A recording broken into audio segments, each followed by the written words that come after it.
प्रभो नमः शिवाय महारुद्राय हर हर महादेव शिव शंभो धवलेश्वराय वालालिंगाय नमः। दीपं ज्योति परं ब्रह्म दीपं ज्योति जनार्दनः दीपहरतु मे पापो पूजादीपनमस्तु ते। धवलेश्वराय वालालिंगाय नमो नमः। संसार सुखी रखंतु।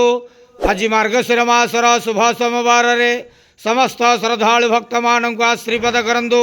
मनस्कामना पूर्ण करंतु। कर्म क्षेत्रोन्नति करंतु। ग्रहरिष्ट खंडन करंतु। जगतर मंगल करंतु। विश्वर कल्याण करंतु। आपणकर नाम विख्यात करंतु। सेवकर डाक श्रवण करंतु। समस्त गुआवसा भक्त मानकर मनस्कामना पूर्ण करंतु। जो जो भक्त माने आपणक पाखरे मानसिक रखिछंती तांका मानसिक पूर्ण करंतु। धवलेश्वराय वालालिंगाय नमो नमः। संसार सुखी रखंतु। आनंदे गेवार हरि बोलो। आज मार्गशीर मासर शुभ सोमवार समस्त श्रद्धालु भक्त मानक आश्रीपद करंतु। आनंदे गेवार हरि बोलो। बाबा धवलेश्वराय वालालिंगाय नमो नमः।